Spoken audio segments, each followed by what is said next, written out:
Welcome back to Fear and Beer, a Halloween Horror Nights podcast. Join us as we venture year-round into the fog. Make sure you give us a like and a follow on your podcast platform of choice. Also, be sure to check out our YouTube page where we upload every episode in its video format, and maybe a few other surprises as well. Make sure you're following us on social media to keep up to date with our newest haunted content. I'm Nick. I'm Seamus. I'm Jamie.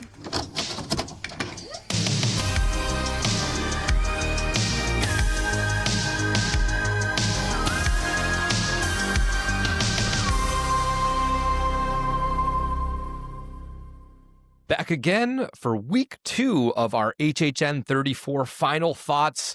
We left you on a cliffhanger. I know the one you look forward to most is the houses, the meat and potatoes of the rankings. But as you listened to last week, or hopefully you did, we just kind of ran out of time. We were pushing it already at like an hour and a half. And we're like, yeah, I don't want to skimp on the houses. These aren't the things that you want to like dismiss and just be like, 10 through 1, there we go. That's it. We don't need to talk about them. You know what they are. No, we got to talk about these things because this is one of the better years of recency. So I think we have to do it justice. We have to talk about these houses a little bit more in depth than what we would have done last week. It's nice. It's cold in here finally. I was sweating like a whore in church last week with the computer and the lights and all that crap going off. So now that it's finally chilly out, the room is manageable. So that's what we're going into today. We are talking about our house rankings, the final rankings of Halloween Horror Nights 34. And we're here. I got a little drink. Does anybody else have a little beverage? I might. Just me and my Mr. Pibb. Mr. Pibb, the poor people Dr. Discount Dr. Pep. So good. It's Team only got Dr. what? Pep. It's only got 21 flavors instead of like Tariff 22 Dr. Pep. or Maybe whatever. Whatever Dr. Pepper's got. No, they got like 30 something. Whatever. I am still in what I'm going to refer to as my Rachel stash. Since she blessed us with about a 6-pack each, I think, of just different mystery beers. I'm going to be rocking those for the next month and a half. So what I got today is El Guapo Agave. Ooh. This is from O'Connor Brewing. This is up in Norfolk, Virginia. I have a feeling a lot of these are going to be from the Virginia area. And the little style guide, according to Untapped, El Guapo, which translated means the handsome one. Oh, I'm cute. The year is very cute, but it says in here, it looks sexy, smells beautiful, and tastes great. It is a medium-bodied agave-infused IPA with a grassy citrus nose and notes of sweet caramel that finish with a smooth but strong bitterness. So I'm going to crack mine out. Seamus, if you have a mystery beer, feel free to dive in. So I'm going to crack this is mine. like this is groundbreaking. It's been a while since we've done a traditional fear and beer episode where we each have like a separate beer. Yeah, that's pretty amazing. Just so you know, but I am now. I'm cracking into my Rachel stash. So Thank you, Rachel. Hashtag one love. Supplying the podcast one beer at a time. Yeah. Yes, so Seamus finally got all his goodies. I did. I finally got my goodies. So thank you very much to everybody that gave us stuff. Between Rachel and everyone else, and a shout out to our buddy Kale, who made me a sick ass Vol Boy. So yeah, I'm really pumped. But either way, the beer that I'm drinking is Apple Crumb Amber Ale. I'm showing it on my screen here. It's a little That sounds mirrored good. right now, Ooh. but it's from So Three we got Notch different Brewing ones. Company. I believe this is in Charlottesville. So I think you had one from Charlottesville last week, didn't you? I might have. Yeah, I'm kind of excited to have this. I love apple type stuff, like apple crisp or whatever. Definitely a fall beer for sure. It is a red ale, so I'm interested to see what this is, because it's going to be obviously a traditional amber, but it's probably going to have apple notes to it. I mean, why else would you call it apple crumb if not? Right. But according to the Untapped, it's a three-notch Harrisonburg original. This festive, medium-bodied amber ale is brewed with cinnamon, vanilla, and apples from Silver Creek Orchard in Tyro, Virginia. I apologize for mispronouncing that. But yeah, I'm actually really excited to try this because I love amber ales and I love apple-flavored stuff because I'm a fall bitch. So I'm going to give it a shot. Once again, thank you, Rachel. You are the best. Not that we ask for shit, but if you're going to give us shit, give us beer. Beer is always going to go over well. That's for sure. Yeah, no, this is a good little IPA. It's smooth. I don't hold on. taste- Actually, taste the sorry, I honey. don't mean to like cut you off, but I also have my shiny new Fear and Beer glass with my name on it, also from Yay. Rachel. Ooh, hell So, Oh my yeah. gosh, I know. I told Nick, I was like, oh my God, she put the names on it too? Mhm. So cute. So I'm gonna drink this out of my amazing new glass, and I'll tell you how. But sorry, Nick, continue I forget expectorating what I was about your saying. drink. But it's good. It's really good. I don't taste, what did I say? Citrus nose. The caramel. I don't really taste the sweet caramel. But it does taste like a nice little traditional IPA, which is nice. It's always fresh. Alrighty. Smells like so apples. yeah, Smells so did you like dive into yours yet? apples. What we got on there? Both of yours sound very different and intriguing. Yeah, they are. Mhm. That's for sure. So is that like it's an apple flavored lager almost? A red ale. Well, it's not a lager. It's an amber. Red ale? Oh, red okay. ale. Definitely tastes more cinnamon than I get apple, and I don't know if Okay. that's because maybe just the flavor, like the cinnamon, is more just overpowering compared to everything else. But you can definitely you get a lot of apple on the nose, just not as much on the palate. But it's still really good. Solid amber, kind of hazy for an amber too. But it's I dig it. So once again, thank you, and let's talk about some houses. Yeah, I think Hey. before we dive in, I do track when I'm going to the event the amount of houses I do, and I found some interesting stuff. I like giving these out. I don't need to go through how many times I did every house, but WWE was my most run house. I did that 22 times. I went 29 nights this year. I went 5 nights more than last year, Mhm. and I did less house runs. Hmm. I don't know if that's because the wait times. I don't know if there was a couple nights we got rained out. There was, Yeah. I think, one night me and Seamus went after, I think it was closing Thursday weekend when we went after the little comedy show, and we just kind of hung out, ate some food, and called it. We didn't really do anything. I don't, in particular, remember a lot of days that I went and didn't do stuff this year. I feel like I was primarily in the houses because I definitely didn't get as much pictures as I used to, and video. I got a decent amount of little stuff here and there, but I didn't go crazy with my camera. So it is surprising that I went that many more nights and did that less houses. I only did 133 house total, which is a lot for some people. And then for some people, if you're like our friend Ethan, I think he did Gulkin like 130 something times. So Really? it's Oh just, my gosh. I'm, I didn't break the 10 mark on any house. So y'all, no, I y'all You guys are better I than am. me. I don't even keep track. Should I start keeping track? Am I lame? like keeping track because I like doing this portion of it. I just kind of, for an even number, I think my pass was around $300. I'm not really including some taxes, but I just want a nice even number. Mhm. It cost me $10.34 a visit, and it cost me $2.25 a house. Wow. What a So steal. if you take that 300 and divide it by 133, that gets me the 225. So yeah, I mean, when you break it down that way, it definitely makes you feel a lot better. That's for sure. Mhm. I know it makes me feel better, but yeah, I had 2 houses that weren't in double digits. Fallout was just close. It was at 9, and 5 nights was at 6. So, decent. I spread it out though. I feel like the previous couple of years, I definitely had like distinct, you can tell like where my rankings were based off of house runs. This year, everything's kind of in that middle. I had, 11, 13, 11, 17, 10, 17, 17, 6. Like they were just kind of somewhere in there. Obviously, 5 nights being that low is just, I'm not waiting 2 hours. So sorry, not sorry. But It's tough. yeah, I thought that was a fun little statistic. And that's why I like tracking it so fun. much. Not as much to like, necessarily like show off per se or whatever, but I like to do the math on the back end for myself just because I'm a weirdo with analytics and stuff like that. Mhm. But yeah, I so should've- before we, go. I was just going to say, I should have kept track of at least of how many nights I went, but I could truthfully say that I'm pretty sure I went more nights this year than I did the previous year. Yeah. Almost Oh, positive about that at least. So I definitely I'm feel like I sure. got my money's worth at least. So, Oh, yeah. I mean, shit, Yeah. you go 5 times, you get your money's worth technically, no, It's- for sure. Listen, if you go and you enjoy yourself, then that's all the money you need to worry about. It's Yeah. just Exactly, money's Shamo. just Yep. fun for what it is. Mhm. Yeah. But all those fuckers that say money can't buy happiness, Oh, Yeah. that's fucking bullshit. Yeah. I would not They be can buy nearly me a as frequent depressed fear if I pass. was I'm pretty made a lot happy more there. money. Yeah, I'm That's for pretty damn happy sure. at horror nights. So Maybe I'll win on the um, Florida lottery one day, guys. yeah, I wouldn't bet on On the that scratchers. I doubt Yeah. it.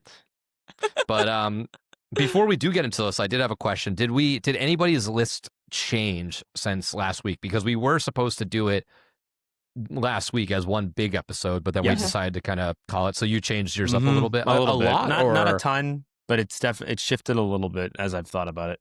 yeah, I I didn't haven't. change And anything. yeah, I haven't changed mine. I also haven't really looked at mine because I've been working on some other stuff. Yeah. But I do think it is good to kind of sit on these a little bit to marinate and be like, you know, for me, it's always, am I ranking these in, there's kind of three ways that I look at it. Am I ranking this as I think, without a doubt, this is the best houses? Do I do it as the houses I enjoyed the most? Or is it something like you have a one house to go through kind of thing and work from there? Like which house would you most want to do one more time? I don't know if that necessarily all translates to be the same thing. It's kind of like a mix match of all of it. I think I leaned more heavily into just my personal favorites. I don't necessarily ever do my rankings in terms of like, this is the be all end all, because in that case, I think things would have been shifted around. But they are just more how I enjoyed them as well. And I'm going to try to remember. I wanted to make note of like last night or last weekend interactions I had, because there were some extras. So I'm hoping that I can remember those as we get there, because there were a couple special moments in a lot of these houses towards the tail end. So yeah, I'm excited to dive into these. So this is going to be pretty straightforward. We're going to go 10-1. We're not going to go in any like park rotation or anything like that. We're just going to go through our lists. Is there anybody that wants to necessarily kick us off in particular? Yeah, sure, I'll go. Okay. You know my 10? Yeah. Grave of Flesh. No. Bang bang. Oh, Everybody thought I was going Jason, didn't you? Well, guess what? I didn't. Swerve. I swerve when I swerve, or what? I don't know. I go left when you go right. I don't know how that term works, but yeah, Zig when you zag. Grave was unfortunately not that exciting. I'm sorry. I know some people did like it. I get there was definitely a case to be made for it for certain people, but for me, I just never really got a good run. I didn't really feel like I ever understood quite what was going on. The story was almost non-existent, and for other houses, the wait was pretty negligible. So like, it wasn't one of those things where like I was forced to do Grave. You know what I mean? Like, there was certain years where like you kind of just like learn to like a house because you do it so many times. Yeah. Hellblock. Grave, yeah, Hellblock. Grave is not as bad as Hellblock. I will put it out there. But it's in that category of like, wow, it's only 20 minutes. Like, let's just do it. But Grave was just super weak for me. I don't know if they ever really nailed down exactly what they wanted it to be. And I feel like there was maybe a lot of missteps with it, at least as far as story is concerned.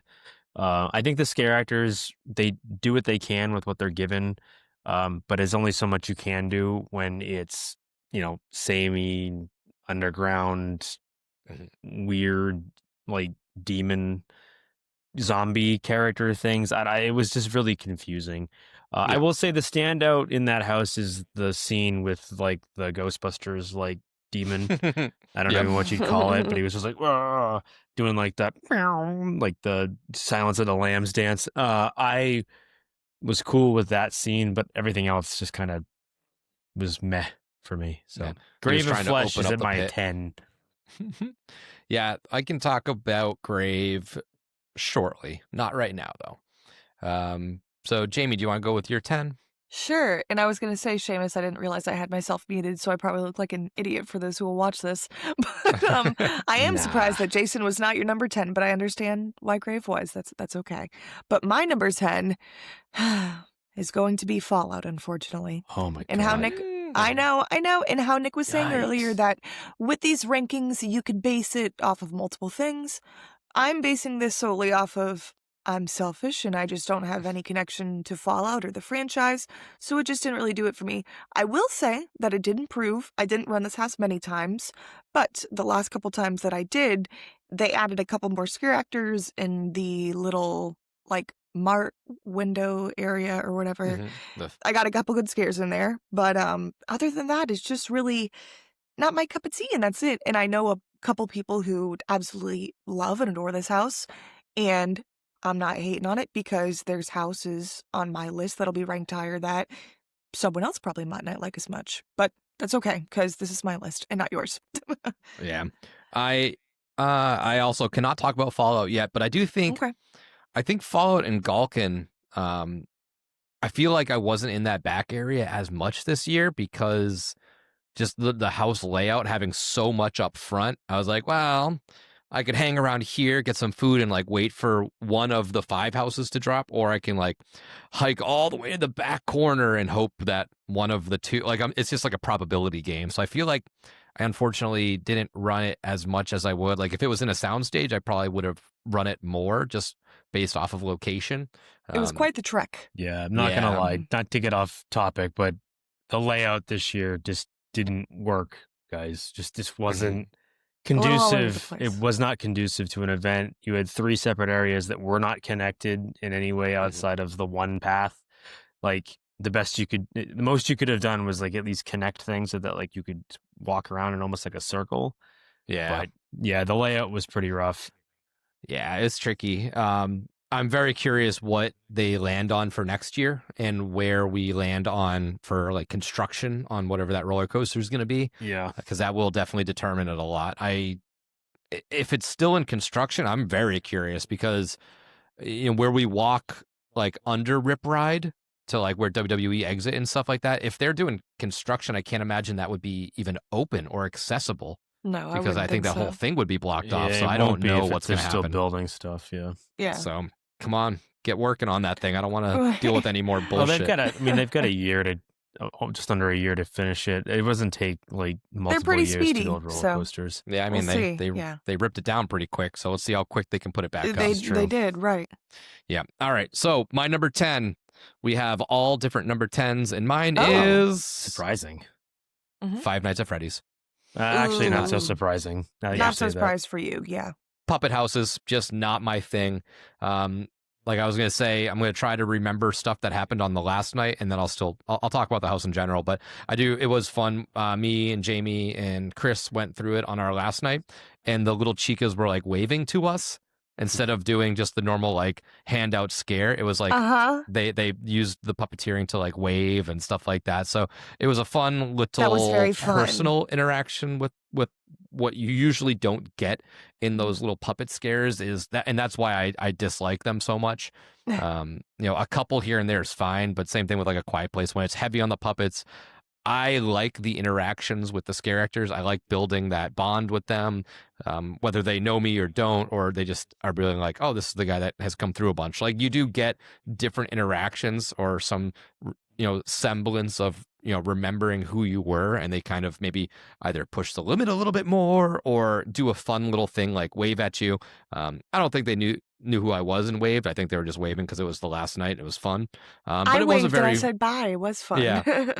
So it was a very fun interaction, so that was cool. Yeah, the house in general, it's fun. I think the wait time hurt it for me. If I was able to and willing to run this more, I would have. I did hear a lot of people say that the wait times were very misleading.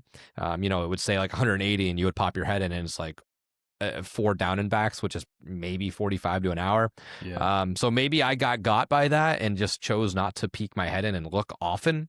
But again, with it being a puppet house, I wasn't willing to like forfeit other houses I knew I enjoyed. But in general, I mean, the house is what it is. It was the movie. You very, you walked exactly into Freddy Fazbear's Pizzeria. They nailed the, some people aren't high on the immersion factor of it, but for me, it did immerse you into that movie. I don't think immersion in terms of like something like Artista, where it's very intricate and it's all over the place and detailed. It's immersive for Artista. Five Nights is immersive for 5 nights. It's exactly what that movie was. It's just the pizzeria. It's these giant puppets. It feels like you are there. That entrance facade, once you walk into the actual place with them on the stage, was just a phenomenal feat that they accomplished. The puppets looked really good, or not even puppets, the animatronics looked really good, and it was very fun. It did bring you back to or if you're my age, your childhood, my childhood. It brought you back to the Roll on Americas, the roller skating rinks with the puppets that are terrifying, the Chuck E. Cheeses. It felt very reminiscent to those ages, and I did appreciate that. A dream of mine, whenever I get a house at some point, I want that carpet in like a movie theater room, like a secret room. I want that like 90s bright neon-y, crazy cosmic looking carpet. I think it's fascinating. I don't know why. It's just so nostalgic to me. But again, it was fun, but without characters, it did feel a little lackluster. It definitely wasn't scary by any means. A lot of the stuff in that house, because it's so puppet and like moving pieces, a lot of the stuff was very hit or miss. Very rarely did you get the Foxy. Very rarely did you get the flying cupcake. The Bonnie character attacking this character, I saw it twice out of my 9 runs.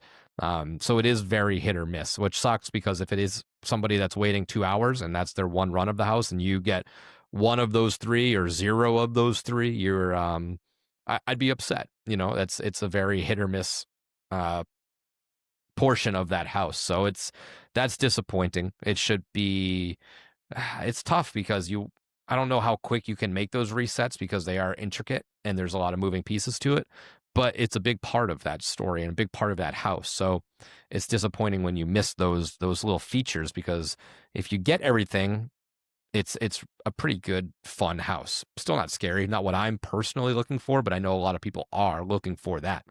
So that's why it's at number 10 for me. It's just, not much attachment to the property, kind of like Jamie is with Fallout, and the puppets will always nosedive on my my rankings, unfortunately. It's just kind of how the cards are played. But yeah, number 10, Five Nights at Freddy's.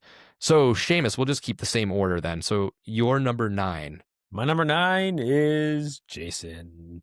Yeah, Oh, told you this was going to be at the bottom, pretty much. Moved up one spot. Yeah, moved up one spot. Only because Grave was just so weak is the only reason Jason's at 9. Otherwise, Jason would be at 10. This house was not fun. It did not offer anything for me other than, hey, look, it's Jason. And that's great if you're a Jason fan. But if you're looking for any type of immersion or story, you're not getting it with this house. And you know what? No. I think I went into it knowing that was the case. Like, I knew that this house wasn't going to give you anything new. You weren't going to get anything surprising. It's Jason. It is what it is. It's just that maybe I was looking for a little bit more. And unfortunately, I've said it over and over again. That last Jason hallway is a downer for me. And you're going to be pleasantly surprised, or surprised in a few, because I have a similar issue in another house, but the end is just boring. I get that with people, if all you're looking for is the shock factor, then yes, this house worked for you, because, that last hallway you're going to got 2 or 3 times. But if you're looking for anything more than just that, you're not going to get much out of it. So I can't say that I was incredibly disappointed, because I wasn't expecting a lot. I did really enjoy the transition scene with Jason's mom. I think that scene was great. I like the outdoor. I like when they create like an outdoor effect when you're going between buildings. I think that was great. I think this house unfortunately suffered from the same thing that the other houses in this location have suffered from, and that's the location that it's in. I think that Fast and the Furious building sucks for a house, and it sucks that they have to use it. I would much rather them just find a spot to put another tent and use a tent. And I think maybe that would improve it a little bit. But because at the end of the day, I think that last hallway is just because they have to put something like that there, and they don't have enough room to put any bigger, more detailed scenes. So they have to make do with what room they have. And unfortunately, it suffers for that. So sorry, all the Jason heads out there. I'm not dogging on your guy. I love Jason. I love the Friday the 13th franchise, but this house, it just didn't do it for me this year. It's definitely been one of the more divisive ones. It started out as such, and it definitely stayed that way. You either think it's extremely scary or it's just boring. And if you like Jason, you do like it. If you don't like Jason, you're not a huge fan of it, which it's tough. I think a lot of properties are like that, especially IPs. If you like it, you like it. If you don't, you don't, which is fine. Which is nice because it's got a little bit of something for everybody. So I'll talk about Jason at some point. Jamie, you're number 9. Well, we're going to continue to talk about Jason for a little bit because my number 9 is Jason as well. Haters, I'm moving them up. I figured me and Seamus would have some similar ones. Ours usually tend to be more than Nick's. But yeah, honestly, pretty much I don't want to go too much on it because Seamus pretty much said every single thing and hit all the points, especially... I don't want to dog too much on it, too, because if you like Jason, this is a great house for you. It's a whole bunch of Jason. I just can't help but feel that it was just so not lazily put together, because I don't want that to sound rude, but the house just didn't feel like it flowed well at all. It was just very... I really don't know. Like, it didn't really feel we were at Camp Crystal Lake. I didn't feel like we were by the water. I feel like it definitely... hindered it having it in that location, and I know it is difficult to have houses in that location in general, but I will say the same thing Seamus said. The cut through was probably the best one that we've had with Pamela Voorhees in the car out there. That scare actor was great every single time, and I know it was the voiceover, but always on point. I will say, though, going back to being lazy, the last end of it was very lazy. Some people will say they got scared. The amount of times we did this house, which wasn't too frequent because of the wait, and I just didn't really like it that much, but they just could have done so much with it. And it was very promising when you walk through the big Jason mask. I was like, okay, now this is kind of cool. This is going to be like more feel like Jason, and I was expecting all the different ones. And honestly, even though the hallway, like, you could get some scares, there was maybe only one time I got one scare, because when they put you in the line, you're seeing everyone in front of you already getting them, or you're missing it at the right time or whatever. But just overall, it didn't really do it for me. I tried to like this house. I really did, even though Jason's not my favorite slasher. And I just came out every time like, what was that? And it just was a little bit of a disappointment to me, especially me usually liking the IP houses. I definitely think this would have benefited from being in a sprung tent or in one of the sound stages, honestly, if they could have switched some stuff around. But yeah, unfortunately, the old Jason's at number 9 for me. Sorry, buddy. I will make a point. You did mention, it didn't really feel like Camp Crystal Lake. Yeti Campground Kills felt more like Camp Crystal Lake than this house. There you go. Yeah. And I didn't want that to come off in a bad way. Like I said, I know it's tough to work with that layout, but I'm glad you agree. Yeah. It's fair criticism, because for the first like 2.5 minutes of this house, it's a decent house. It's not great, but it's a decent house. But then once you get beyond the Jason's mother, it just kind of devolves into one long path of Jason's. A lot of walls with curtains. And I know they did it for scares, but it's like you could only try to match the theme so much with the plaid curtains to make it feel like you're at a camp, without it just being an open space with a curtain that the scare actor pops out of. And I will point out, I think you're right. I think for me, I was hoping that we would get a more unique cast of Jasons. I know that they try to do like the different Jason as you're walking down the hall, but it's so hard to pay attention when you're doing that because it's dark. It's really dark. So it's hard to be like, oh, you're the Jason from what's it called? Oh, you're the Jason from what's it called? And for most people, they don't care. But for me, it's even more. I've never even seen half of them, so I don't even know which Jason's which. Yeah, right. Except the regular one. And I get that. So for someone like me, I'm not speaking to the normal crowd. Like the normal crowd is like you. They're just going for the good time. Hey, this is fun. Just, and maybe I'm going to get scared. But I just, I wish there was more variety. Like, I would have liked to see a Jason X scene. I would have liked to see different Jasons from different movies. I know that some of these movies are not good, but like, it's Jason. I still want to see them. Not, not Friday the 13th Part 4. It's all of them. And there just wasn't enough variety. And again, I think they were hamstrung a little bit by the location they were in. But either way, I think you and I agree. This house definitely could have been better. Yeah, they definitely leaned too much into the idea of the Insidious build of a house versus the Campground Kills, which is I was going to bring that up as well. Whereas like, Campground Kills had that waterfront location, and they did a lot of really cool mirror tricks to make it look like the woods are extending beyond the walls, which is something I was hoping for in there. And we just unfortunately didn't get it. And I don't know if that was done on purpose to make it not be like, oh, we just took Yeti Campground Kills and put Jason in there, but you kind of did Campground Kills and was like, this was a Jason movie with Yetis in there, so just do that. That's what it is. But yeah, so no Jason talk for me yet. My number 9, Grave of Flesh. Seamus already talked about it. And I think this was Jamie's number 10 as well, but it just didn't hit for me as well. I know it didn't fully feel like an HHN house. The first 2 rooms did. Everything else felt like lesser. I'm trying to find the nicer way to put it, but it did feel lesser. It's just kind of dirt walls and little caves and little like rat people and stuff like that, which were fun little character design. But I don't go to HHN for houses that feel less than HHN. I want the spectacle. I want the stories. I want the cool character stories. I want to be able to understand exactly what's going on. Maybe not on my first run, but I want to be able to peel the curtain back and have a lot of layers. This didn't have layers for me. It just had a really cool double entrance, and then it just kind of fell off for me. I felt very bamboozled by this house because when we first walked into it, I think this was the second house we did, or second house I did of the year. So I walked in and I was like, oh, nice. Like this is pretty cool. Like the whole graveyard scene. I'm like, oh, we're walking underneath the grave. Like this has some scale to it. It's very big. It's classic.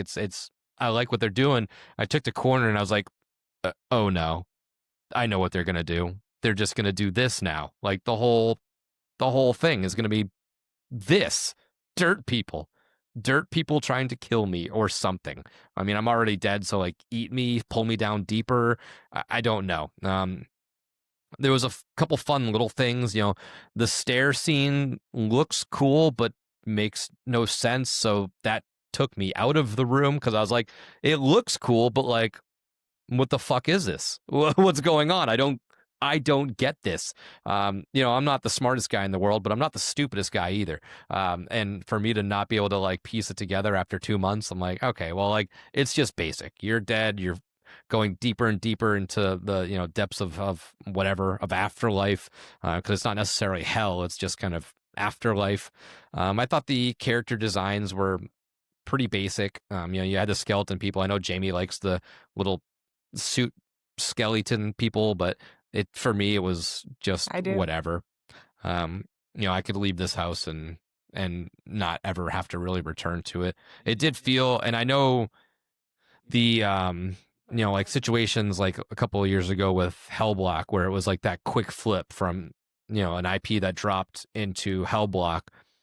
I know this wasn't that situation, but it definitely felt like it. And I know it wasn't. I couldn't shake that feeling. Like it's like not that it was meant to be something else, but it was like it just felt like, well, what do we have in the storage unit that's most accessible? Like little skeleton people, brooders, and we'll just throw some caulking up, painted brown, call it dirt, throw a scent in there. See you later. It's funny you say that because that's how I feel about my next house. So, oh, well, let's get there then. So, Seamus, you're number 8. My number 8 is Galkin. Ooh, okay. Yeah. I feel awful putting Galkin here because I really wanted to like this house. I tried so hard to find something about it that really pushed it over the top for me, but there was only a couple of scenes that I was super pumped about, and everything else was just, it felt like you said, it felt like it was just, let's find something that's super old-timey Viking era, piece it together, and it'll feel like every other house we've ever done that follows this sort of, theme. And it really Seamus did. likes Blood Moon. Let's make it again for him, but different. And that's what it felt like. It felt like they were just kind of doing Blood Moon again. Blood Moon, or there was another thing I was thinking about. But I just didn't feel...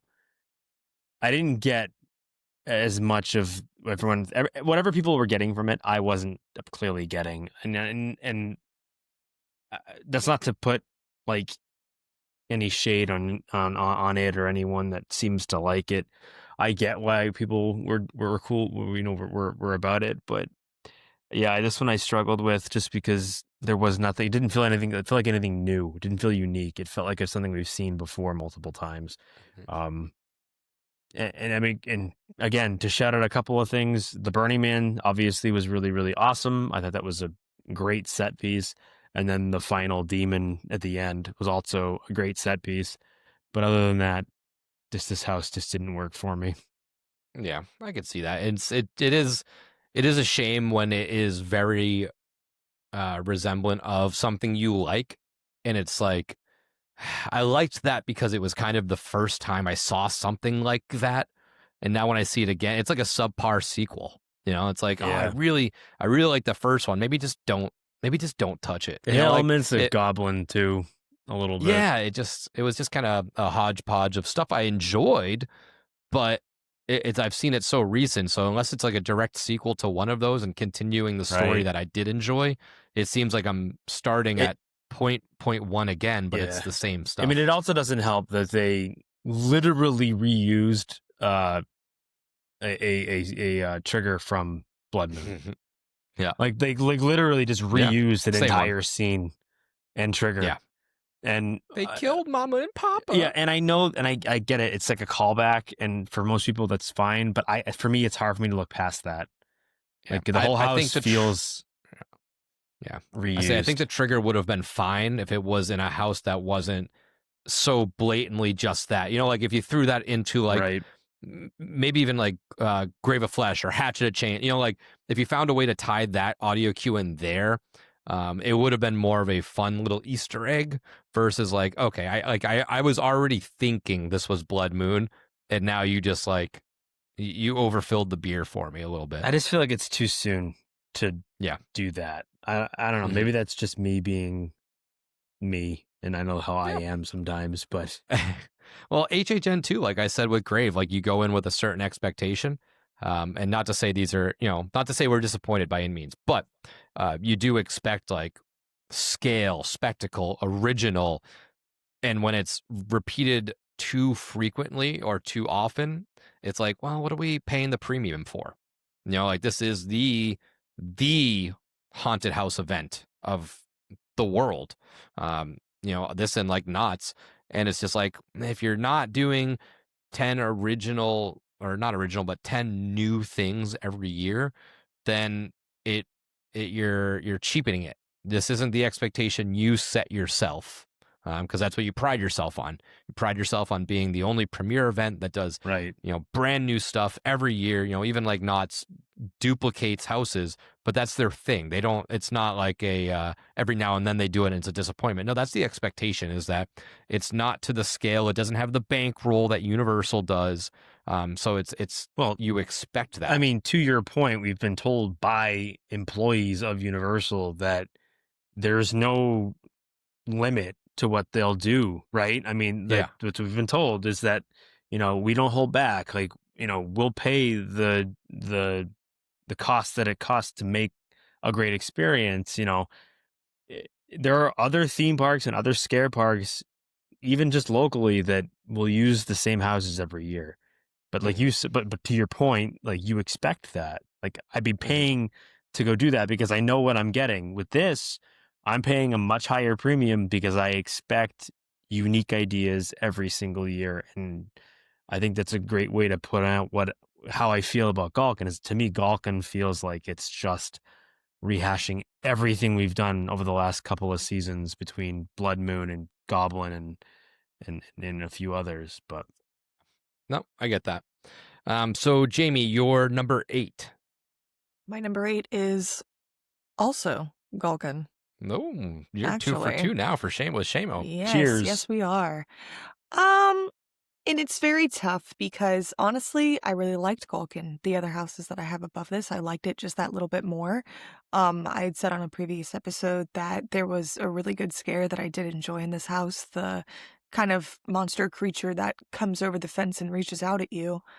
But honestly, what kind of knocked it down on my list a little bit, because I did originally have this higher, um, I just feel like the scares were kind of lost over time. When we would do it, I had gotten that scare maybe 2 or 3 times in the house, and then I feel like I never saw that scare actor again. So I don't know if they stopped doing it or I just missed him every time, but every other time the whole cast was there. It wasn't like it was a cast change or anything. And I could see how you guys are saying that it does feel a little samey to some of the other houses we have had in the past. I do get that too. But I overall really liked the look of it. I thought the creatures were cool. I thought the big monster towards the end was really fun. Like you said, Seamus, the Burning Man was cool. But I didn't think this is a bad house. I just liked the other ones better than it. So that's why it just had to be a little bit lower on my list than I would have liked it to be.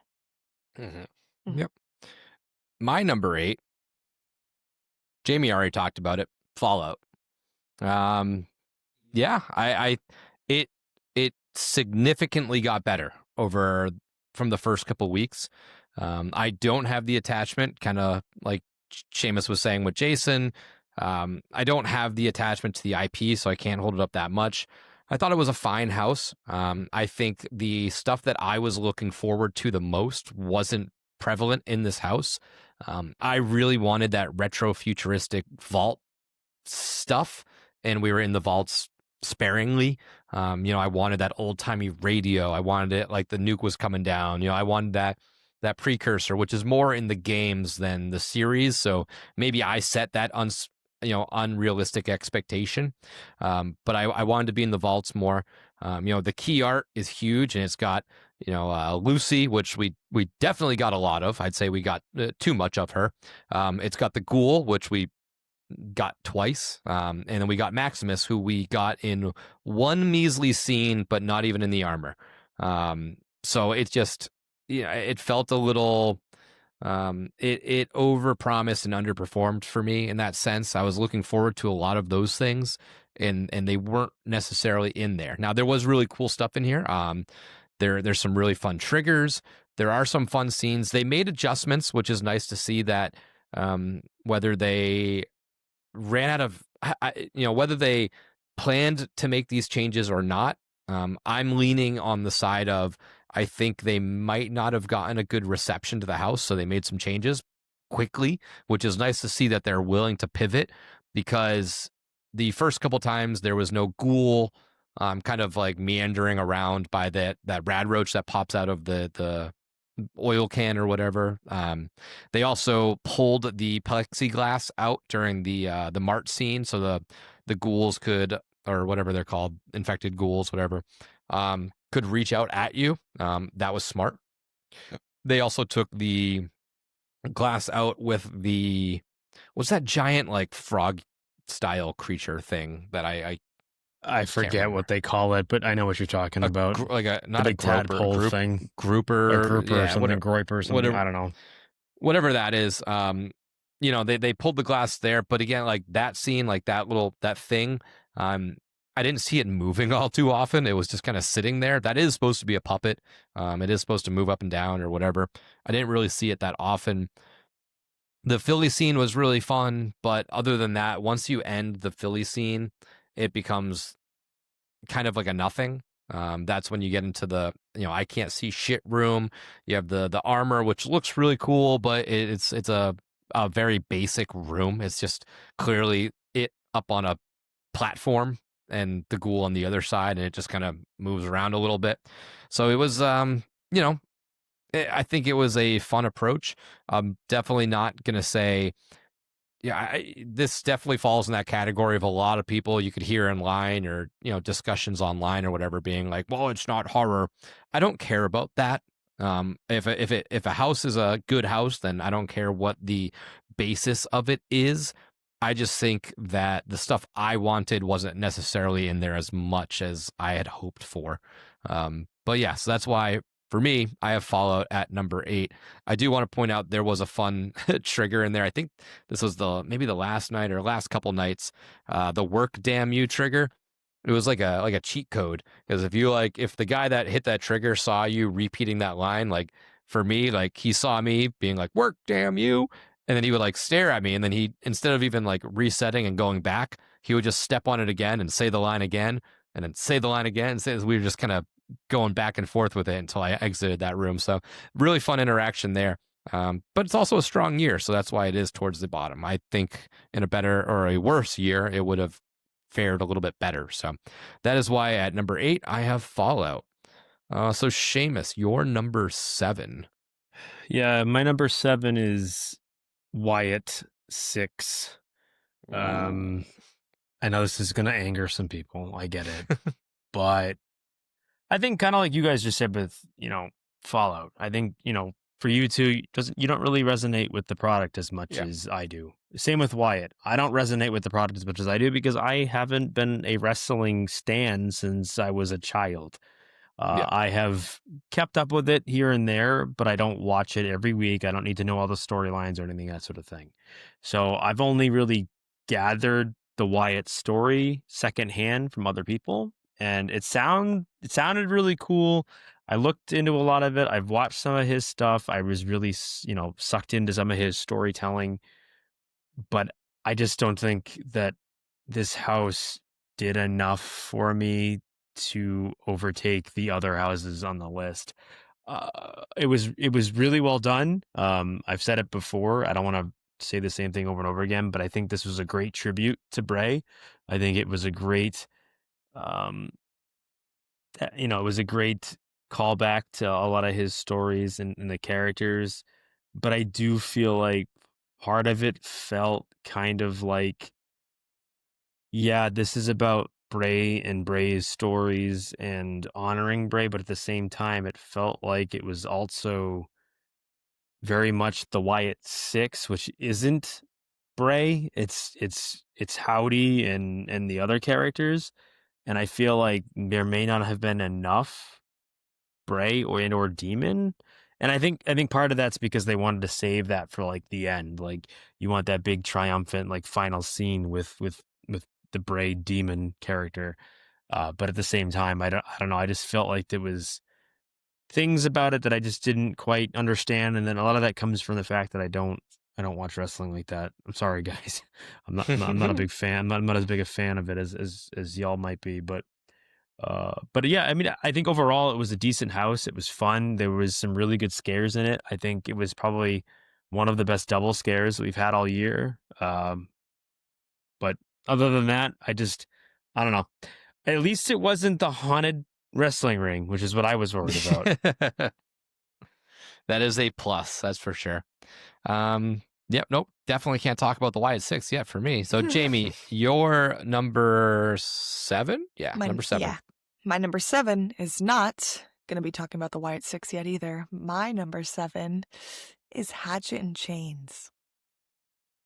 I feel like I know. Okay, and I tell feel us why like you're wrong. And I feel like looking at it, I feel like that's not very low. Again, honestly, I was talking shit about this house the whole time before it even came, saying I couldn't believe that out of all the rooms at Slaughter Cinema, this is the one they picked. But it really, they lasted me in, I guess you could say, a little bit, because I did enjoy this house over the times that we did it. I'm personally not a huge Western fan, so that didn't really resonate with me too much. I did get a lot of good scares in this house, though, specifically the one in the kind of opening graveyard scene after you walk past the priest and like the graveyard skeleton caretaker comes out pretty close to you, like over the little fenced area. So I thought that was really fun. They also had the really fun scare where the arm would come out, or the hand would come out from the demon's face in the wall, and then there was only 1 or 2 times I saw it, but I saw the demon afterwards pull her arm back and then go and like gnaw on a little body that was hanging from the ceiling. I thought that was really fun. But overall, I did enjoy this house more than I thought, but still, it just wasn't my favorite. And like I said, that's okay, because I know many people loved this house and adored this house, and that makes me happy for them too. But it just wasn't for me. But I will say that I won't call it Hatchet and Lames anymore, because it was pretty fun. Confirmed, not lame. Not lame. Not lame at all.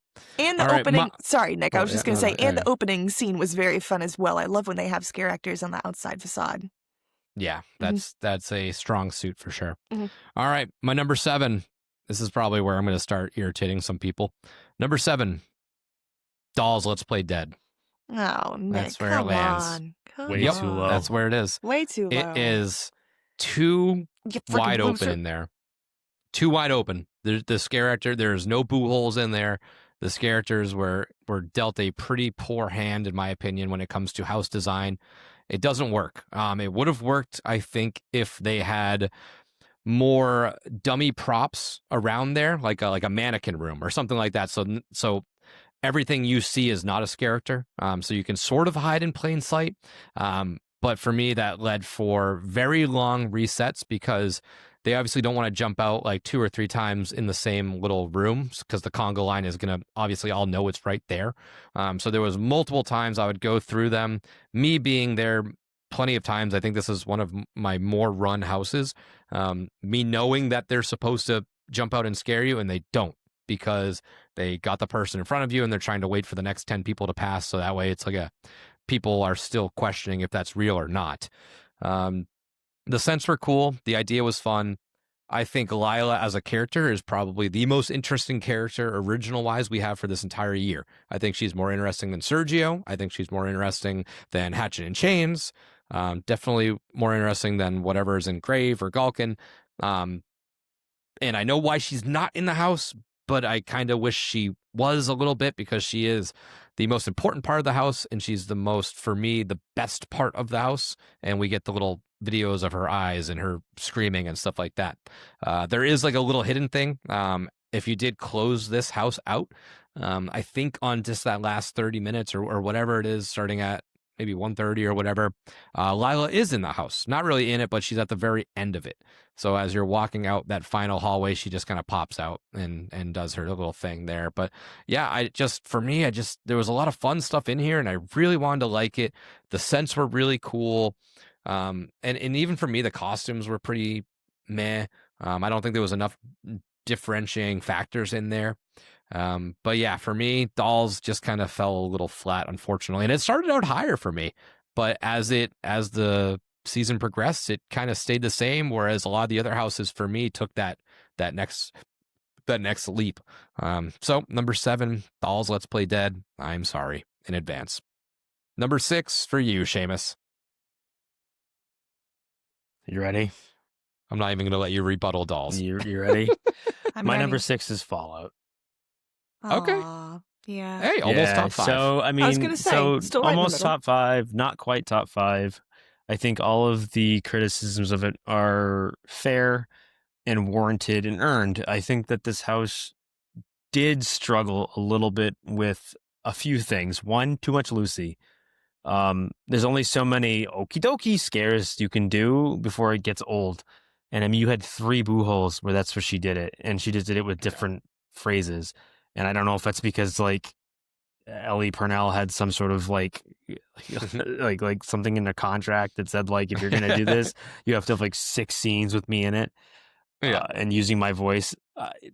Outside of, I mean, that no Maximus is really, really kind of shitty. Like I know you had like him in the suit, but that's not like, there was not a single place you could put an actual acted like actor playing Maximus. That's kind of weird that you don't do that. But other than that, I mean, for a Fallout fan, it hit the marks that it needed to. I do feel like because it was based solely on the show, that hurt it a little bit with me, only because I'm more of a fan of the game. I like the show, obviously, but at the same time, I've known the game more than anything else. So to be solely based on the show, it definitely, I think, felt a little weak in that respect as well. But at the same time, it brought me into the world of Fallout. I got to go into a vault. I got to go and see things that I've loved for the last 20 years in person. And I think that's, in a lot of ways does enough for me. This is the house probably you never thought you'd see this. Yeah, I don't think this is something you would have ever expected. I mean, that's like everybody's bitching about online. It's like, that's not horror. Well, no, you're right. It's not. It's not technically a horror property, but at the same time, there's a lot of horrific elements to it, which is why it works. But at the same time, regardless, I think that it definitely it hit a lot of those things that my selfish little boy heart was happy about. But this is the house. This is the other house that, like Jason, I think after the first like 4 or 5 scenes, it gets super weak. Unfortunately, that the darkness mirror stuff at the end went on way too long. I think that they could have done one quick final scene where it's where it's the ghoul versus the T60 armor, but you didn't need to do like 2 full rooms of, I can't see shit. Like, I think there was too much of that. And it kind of felt like it ended a little bit on a dud. But I mean, there's a reason why this went from 1 on my hype list to now 6 in my final ranking, because I think that, as much as I love the property, there were just 5 other houses that nailed it so much better than this one did. Yeah, I agree. So Jamie, your number 6. My number 6 is going to go to WWE: The Horrors of the Wyatt Six. I know. Thought you liked it more.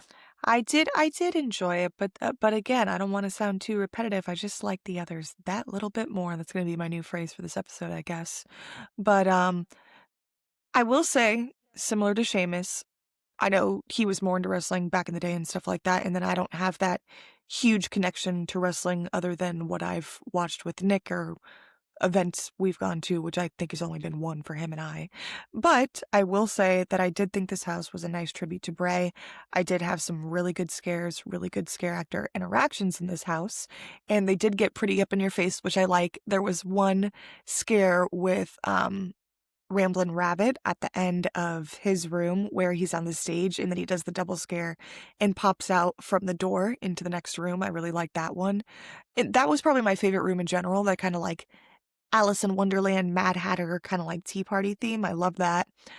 Overall, it was a very fun and enjoyable house. I feel like there was certain parts that did feel a little empty to me. I was even saying on the last night when you kind of go into like the broadcasting room, I guess you could say, not the TV room, but the one before it, where they have the Fiend behind the curtain, like the static prop there. I feel like that would have been fun to actually have that a scare actor that would pop in and out every certain time from behind the curtain. I feel like that could have added a little bit more to that room because sometimes you wouldn't catch Huskus in that drop door container. But yeah, I mean, I thought it was, and like I said, the way I don't think 6's number is in a really bad spot either. I still think it's kind of right there in the middle, Mm-hmm. Yeah. I get that. Well, I am going to continue the trend of not the Wyatt Six, but like Sheamus, I'm going to put my IP at number 6, and that is Jason Universe. Wow. Yeah, it's not far. I think I had it at like 4 or maybe 3 on my pre-hype ranking. So As I was just saying, that 6 is in a bad spot. it didn't drop drastically, but that my love for Jason can technically only carry over so much. I thought the first part of the house was pretty fun. I know it didn't necessarily feel like Camp Crystal Lake as a whole, but I did feel like we were in cabins. I felt like we were in the little shack area, the twisting and turning, and it had a very confusing pathway, which was disorienting and fun. I think that one room, not really a room, but that open spot where they ended up putting like almost rain or mist in there to make it feel like you were outside. I think they relied too heavily on that Insidious trick of like, oh, well, we'll just put one guy in the middle and let him have 7 boo holes and figure it out. It's like, that poor bastard can only do so much, like you could have put 2 in there and divided that thing in half and had them, tag team it a little bit better or some sort of double scare in there. But it was really just like it's like a circle and you kind of walked around him and he just kind of picked and choose where he wanted to go. But I enjoyed that. We did see some little side characters, which in a Jason house, I don't necessarily need all the camp counselor stuff. But a few here and there was nice to see. The Jason mask walking into that, I know people didn't like that. Duff 365, I'm looking at you, buddy. I know you didn't like that. I loved that. I loved it so much. But what came after it, it did, unfortunately, it must have been because of where it was. Location is a very important part in these houses. And for whatever space wise they had, they seemingly only had space for a straightaway, which I think could have been executed better. If you just killed the lights, put some fog in there, would have made the scares a little bit more unpredictable. The last night, the addition of 1,000 more Jasons apparently, because when you walked through, it seemed like each section, I think it was like 3 sections, right? You would go through the black tarp, so it wasn't just one long full straightaway, but it was like 3 split up. They each seemingly had 4 spots, and one person on each side could kind of come out of one of their 2 spots. On the last night, every single 4 spots was full on the entire walkway through. So that was cool, because that really felt like, oh, fuck, there's no escape. I know why you. Oh, well, I don't know what you were looking at then, because they were there. But, I get it cast-wise and space-wise. Maybe you couldn't sustain that throughout the whole year, but it would have been nice. It would have made that hallway just that much better and that much more relentless, because when you had the typical one on each side, it didn't feel as relentless as other people's let on you to believe. You can miss 1 or 2 and whatever, and they didn't really come out as far and get as in your face as like, your Bride in Blacks or your Lipstick Demons did in the Insidious house.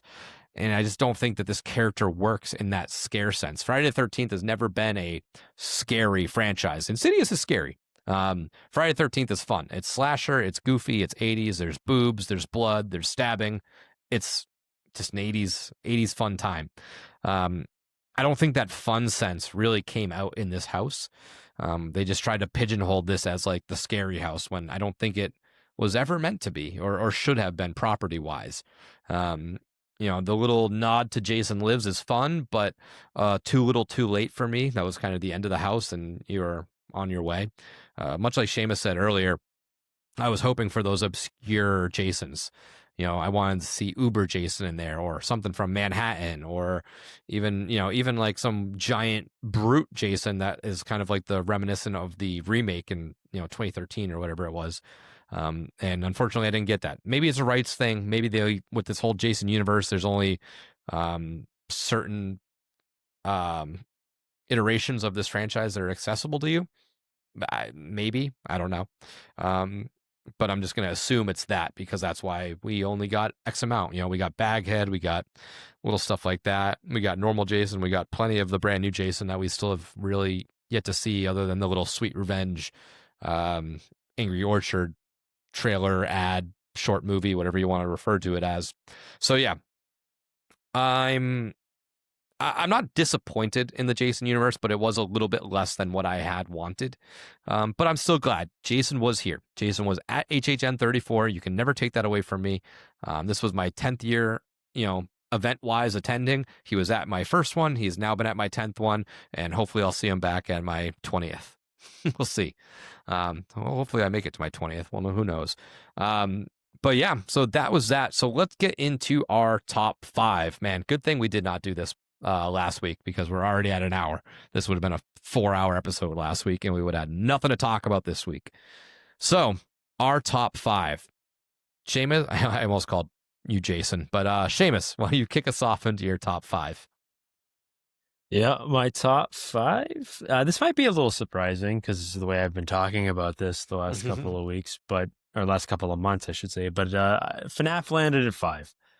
Okay, it dropped then. So you had it up higher, maybe 2 or something? Yeah, I mean, I had it in my top 3 for a short while after the first couple of times I did it. And I think that's because I was just super wowed by all of the effects and the puppetry and the costuming and the various scares in it. I also let running it on Premium Screen Night color my opinion a little bit, because I think with Premium Screen Night, as much as we complained about it, you still got to kind of like take your time through the houses more so than you normally do. And I think that helps that house. But after 2 months of it, and seemingly every other night, it's at a weight that I'm just not willing to stand in line for. I think that dropped it a little bit for me. I think if the effects, if the house in and of itself didn't wow me as much as it did, this may have ended up down where, you put it, 10, 8, 9 probably. But because I was so just blown away by the house, how it came together, how they took in a property that I never thought they'd ever be able to make work. I never thought this would actually happen at a Horror Nights event. but they did. They managed to make it work. Obviously, working with Jim Henson's company helped a lot because they do some incredible puppetry work, and it just felt like you were in the movie. I think it worked really well, when you talked about it back, at 9 or 10, wherever you had it, you mentioned that it feels like you walked into Freddy Fazbear's, and you really did. I think when we walked in the first time, we all looked at each other and were like, "Holy crap! This is exactly what we said this was gonna be." And that first entrance into the pizzeria, it feels like, again, that outdoor effect. It feels like you're outside, you're walking into a space, and it feels like you're in that space. Plus that scene is great. I mean, I'm trying to recall different scenes from different houses, but this one, when you walk in, they're singing the the da da da da da, and they're singing the song, and then all the power dies, and you see them kind of die, but then they glow and their eyes light up. It's just really memorable. And I think that's where it nailed what it was going for. But for me, the problem with it is just the wait. I only did the house I think 4 times in 2 months. I feel like that's a problem. And I know there's not much that obviously Universal can do about that, because when they drop a property where you're going to get thousands of people every night that just want to do it, it's going to be hard to control the wait times. You almost have to plan a property like that with another big property. And I don't think there was enough IPs this year to really handle that type of situation. Yeah. All you have was that, and Jason kept everything up, somewhat low. Terrifier to a point, but even Terrifier wasn't nearly as much of a people suck as those 2 houses were. So unfortunately, that's what hurts it for me, is just, the need to wait way too long to do it. And I don't think that house warranted an hour and a half, 2-hour wait as good as it was. No, definitely not the 2-hour wait, which it was that or over frequently. Right. Yeah. Right. So, and Jason worse so. Before anybody says, "Well, you didn't say that about Jason." Yeah. No, I mean Jason even worse. Jason, that house had no business being 140, 145, 150 minutes. A lot, absolutely zero reason for that house to be as long of a wait that it was. But it was a lot higher than I thought. I thought 90 should have been its peak. Yeah. But it was constantly triple digits. Right, which did always surprise insane to me. Yep. So Jamie, you're number 5. Rounding out my top 5 spot. 1 second. Had to clear my throat for this one. Sorry. Rounding out my top 5 is going to be my sweet little angel, Grave of Flesh. I know it sounds pretty crazy having it at number 5. I thought you put that at your 10. My number 10. You had that at 10. Yeah, I heard you say that earlier. I was like, what the hell is he talking about? Fallout was my number 10. I thought you were talking my original rankings. It was at number 10, but oh man, it literally went 5 spots up from my original ranking that we did before we even did the houses. Number 5. Unlike my co-hosts here, I feel like even though this house really didn't tell much of a story at all, I thought it was still really fun. It just reminded me of a classic haunted house. I loved the facade. I was impressed by the facade. The graveyard scene that you walk in through under the tombstone. I know I've talked about it multiple times, but that was really cool. And I felt like it was kind of a cohesive house, except for the little kind of in the limbo cocoons pods area that you walk through. I thought that was kind of weird, but I love weird shit in the house anyway, so it was intriguing enough for me, and it didn't really need that much set design because it did feel, you have to admit, it did feel like you were walking in through the caverns underground. They did really good about immersing you in there. I will say the audio triggers that they had some little stuff thrown in there. My little skeletons in the suits were really fun. And I don't even and this says a lot because I don't even like zombies really, or the undead and stuff like that. It's really just not my thing, But overall, I thought it was fun. I mean, it just felt like you were literally going to your grave, hanging out under grave in limbo with all these weird creatures. One thing I will say that I feel like would have really put the cherry on top for me and really would have enhanced this house. I think it would have been great. Well, I mean, it could say this would add to the story. You know what? Duff and Mary will really appreciate this being at my number 5, so that's okay if they listen. But see, now you made me lose my track of thought. Damn. The cherry on the top. I was going to say the cherry on the top would have been if they would have put some sort of funeral home scene.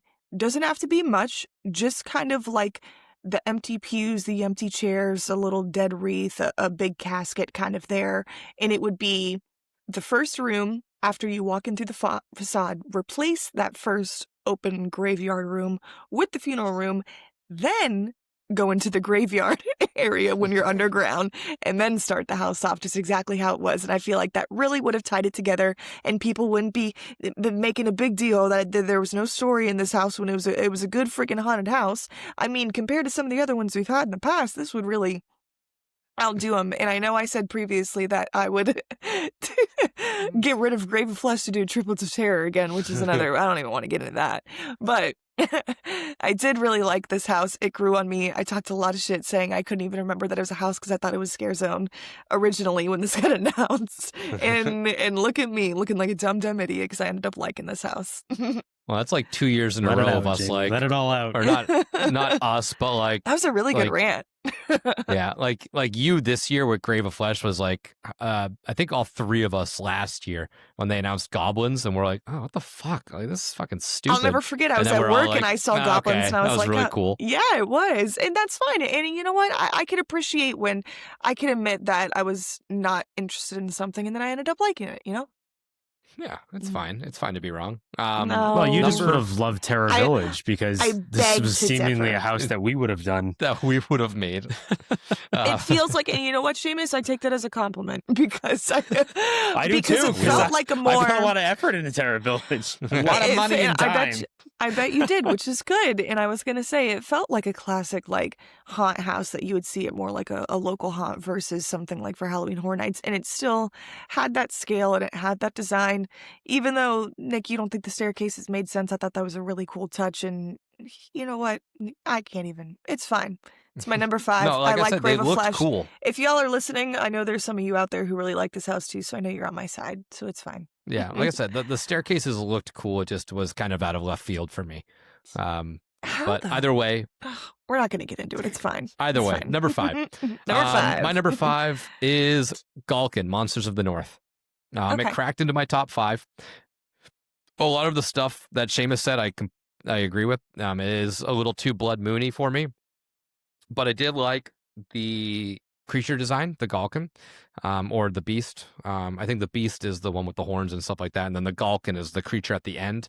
I thought the downfalls of this house are what we already talked about. It's a little samey. The other downfall for me was not being fully immersed. You could like, in particular, like the Burning Man scene, right?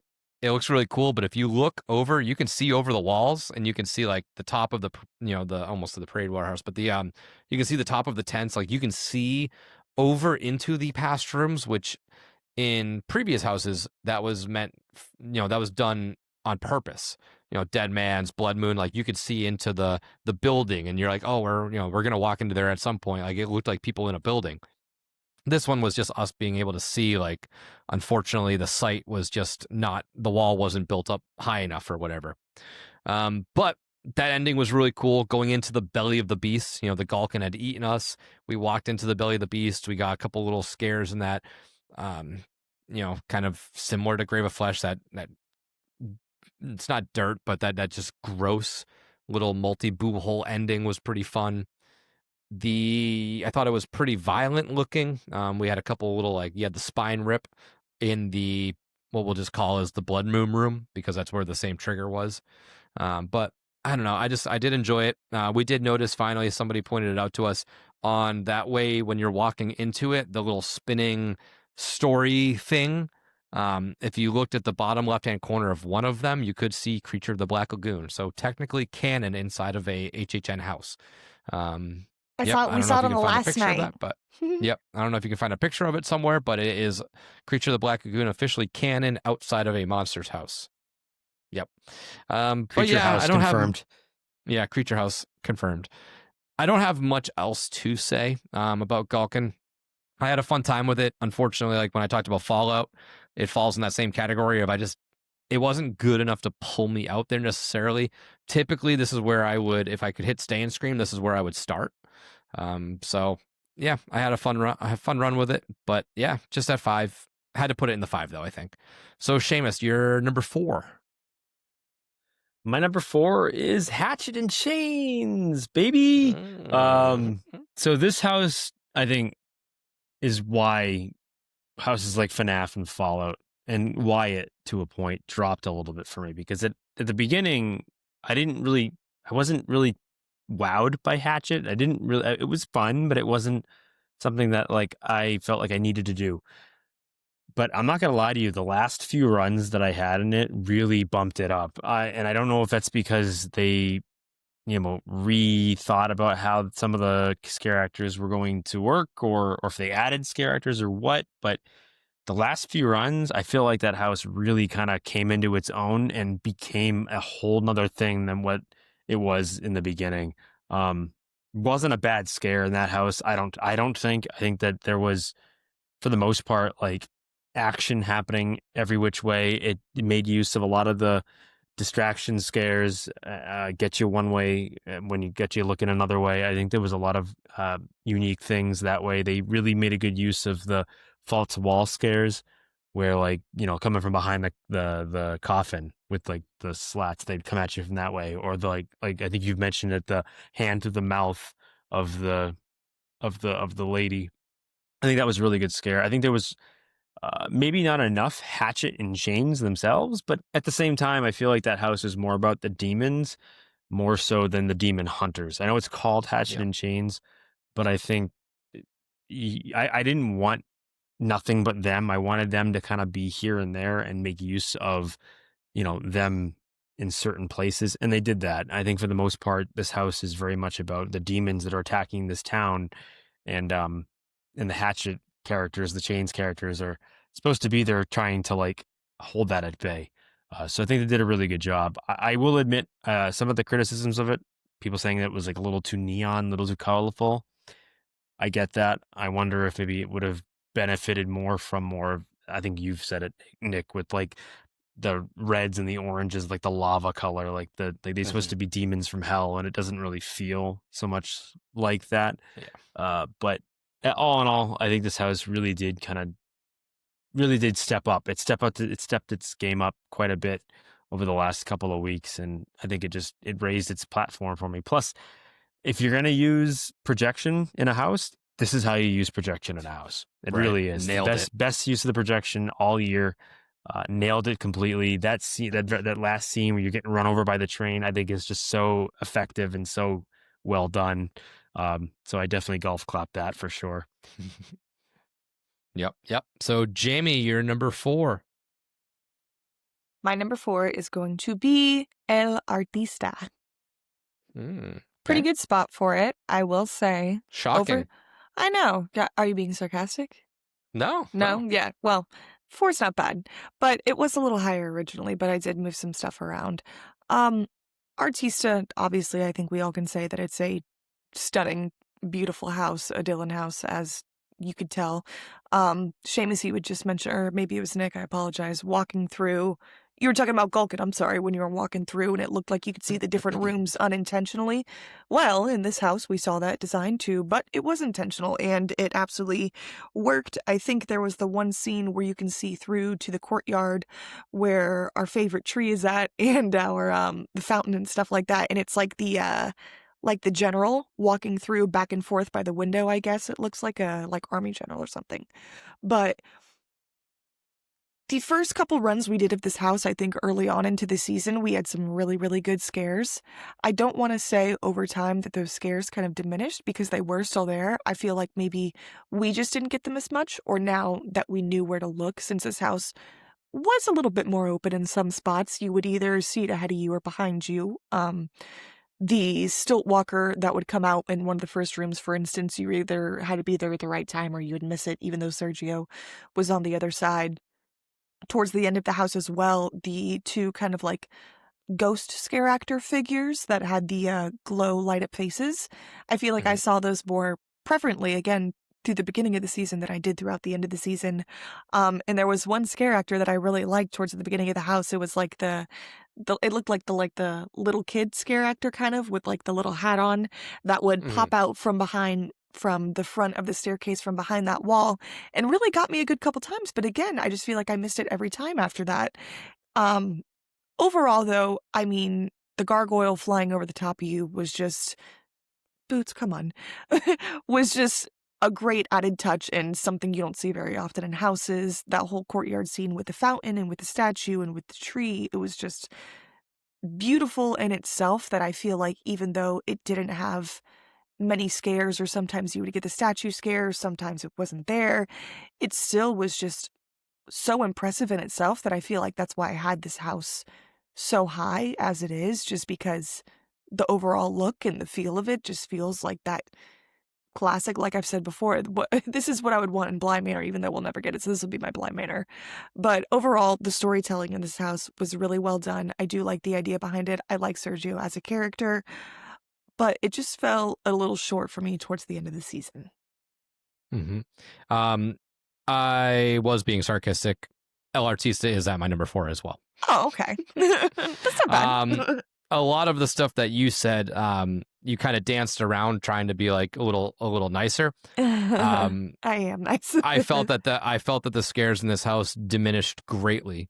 Okay, from the so it's start. not just me. Okay. No, it diminished. And well, I mean, we're usually together, so if we go through this house, we probably have same Right. experience. But there were a couple times I wasn't with you, and I felt the same thing. I feel like the resets were a little too long on some of them.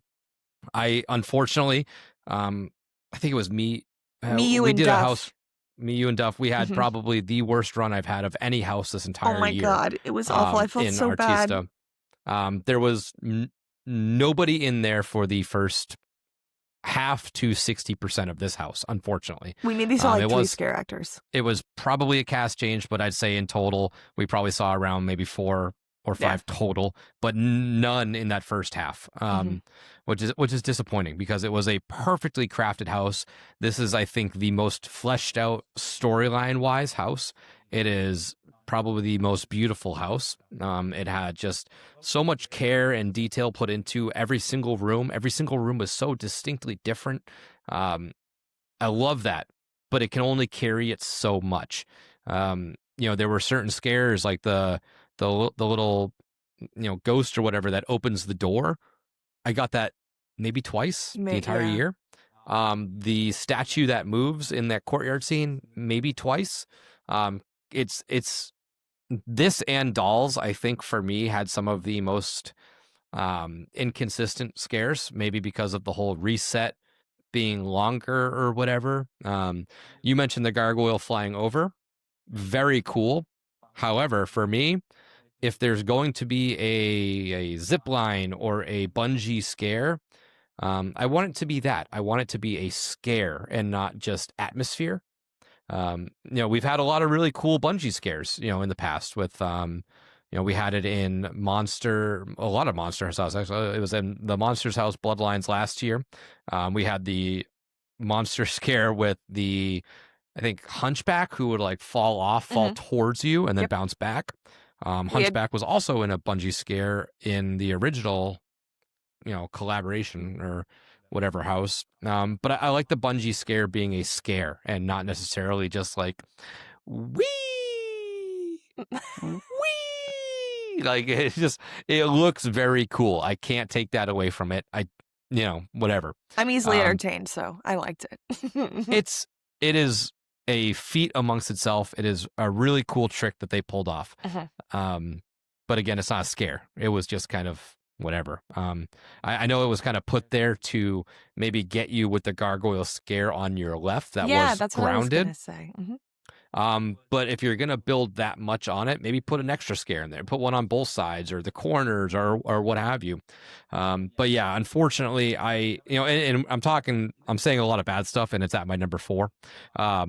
But I think that just goes to show how good the story is, how good the atmosphere was. It is a very classical ghost story, which I think is built into a lot of the scares. They're very kind of like, ooh, not in your face, loud, banging, whatever. But I am going to miss this house. This is a very fun house. It is beautiful. It smells good. It looks good. This has I'd say probably the most variety out of all of the houses this year when it comes to characters and scares. There's really not many repeated people in this house besides Gargoyles and Sergio, which is very cool. But yeah, I did enjoy this house. I know it probably doesn't sound like I did. But it is at my number 4. Remember, it is in my top 5. It is at my number 4 spot. So I did very much enjoy this house. But it did fall because I think I had it at my 1 for my pre-hype. It might have been 1 or 2 in my mid-seasons. But the last couple of weeks, it definitely did kind of flounder a little bit, unfortunately. So I think that left a little bit of a bad taste in my mouth. So that's kind of where we're at. So we are now in our top 3. Seamus, you're number 3. Yeah, well, I'm just going to kind of follow your lead. My number 3 is El Artista. I had this one at 2 for a long time. And this is another one of those things where I think it suffered a little bit from another house just kind of really at the last second, changing my mind a little bit. But for what it's worth, El Artista is a gorgeous house. It was visually the best house this year. I mean, I think just between the facade, which was expectedly incredible, like they always nail these grandiose, large manor style themes and really make you feel like you're walking into a haunted mansion. I think, like Jamie said, Bly Manor is a great example of something that this is what it felt like. This feels like what a Bly Manor house could be if they ever wanted to do that.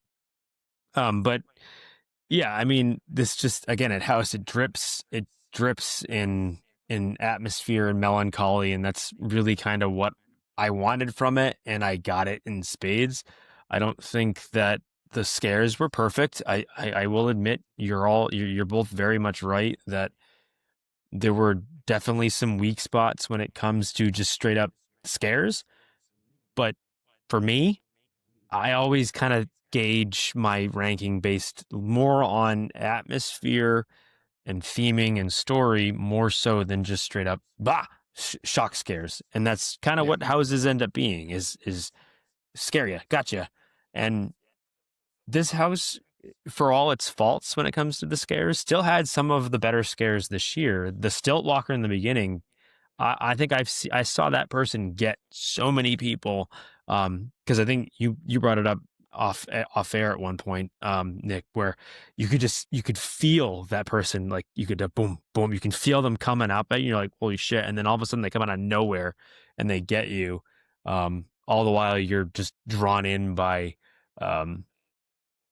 by the artist, and I just feel like this house, it just bled so much, just feeling, and it was really good in that sense. So not having the greatest scare timing hurts it, but at the same time, I still think it was a really well done and just incredible layout. Just a great house when it comes to feeling like a haunted house. Yeah, I agree, and it's weird that a lot of the stuff we were talking about, you talked about the grandiose entrance and how beautiful it was. We talked a lot of the negatives. Don't take that away from us having it at 4 and 3. Mm-hmm. This is a great house. So Jamie, you're number 3. Rounding out my number 3 spot, coming in third, is going to be for my dolls. Let's Play Dead. Yes, which leaves 2 very interesting choices for my top 2, but we'll get into those later. All in all, I've talked about it before on our mid rankings, our early rankings, all that good stuff. I like the dollhouse. Sometimes the scares weren't there. That's okay for me. I'm a sucker for whimsy and fun mixed with horror, and I just really love the idea from the smells when you walk in, that plastic smell, the doorbell at the front that you could ring and the doll will pop out at you, even though I didn't get that scared too often because I would always get the person in front of me, but that's okay. I do wish we would have seen Lila more in this house. I know it wouldn't have worked with the idea that they were going for, but overall, I just thought this was a fun house to go into every night. I would get excited whenever we would do it. The different phrases, the futile soldier, that one, or kaboom. Yeah, and there was just a lot of good triggers in that house. There was a lot of fun. Yeah, that one was fun. There was a lot of good guest activated triggers too, and I feel like throughout the season, there was different dolls or different scare actors that I noticed that maybe hadn't been there before, or there was in that like electrocution room with the really tall doll that they had. There was a scene over to the left hanging up where me and Nick had noticed that it like when it was electrocuting, it like lit up blue. And I feel like we had both never noticed that before. So I like when I pick up on different things like that. The rat at the end was really fun, and that puppeteer would make the rat come out pretty far from the boo hole and got me a couple times. Overall, I think this was a fun house that reminded me of old HHN days. And I feel like that's why it was so much fun to me and so special to me. And that's why it took my number 3 spot, even though if it didn't have some of the best scares or a couple misses with timing and whatnot, it obviously still did enough for me to be up this high on my list. Yeah. And to something that you pointed out, that's for me why it fell. It not having that blue lighting electrician thing. I'm pretty observant. I'm pretty sure that was not there. You know, like it was a little too late, or maybe something was just acting up or whatever. But it was like we're seeing these things that are pretty cool, and then it's like, oh, cool. I saw it on the second to last week. Like, what are we doing? It felt a little lackluster, because then it pointed out to me stuff that it pointed out holes. You know, like we had never seen somebody there, let alone the effect. And it's like, oh wait, somebody was actually supposed to be here the whole time and we just never used it. Like that hurt it for me more, seeing it being like, wow, well, what could have been, you know? And maybe we just always missed it. Maybe it's a different cast and we just, you know, we rolled the dice wrong too many times. Yeah. But you know, it is what it is. So my number 3, WWE, The Horrors of the White Six. I loved this house. I really did. I loved it from the start, and I loved it even more at the end. The last couple days, starting on that Friday or whatever, these folks went insane. Seamus talked about that double scare. Man, I saw that fiend go down into the fucking back bend. Like, he went down into the back bend, and I like was face down at him. I was like, oh my God, that's awesome. Like, they would pin you against the wall. That's not like a euphemism. Like the one fiend that comes out after the Ramblin' Rabbit in that little hallway, when he comes out before the Firefly Funhouse, he would come out, bum rush the conga line, and put his hand on the wall on your right, and he would like in your face, like, get in there. They were going very hard in the paint, and I really appreciated that. Man, I had so much fun. I do have the attachment to wrestling. I have that attachment to Bray. I have the attachment to Firefly Funhouse, the Wyatt Six. I have all of that. I don't necessarily watch it as often as others, but enough to know all the ins and outs of it. I didn't have to do the research.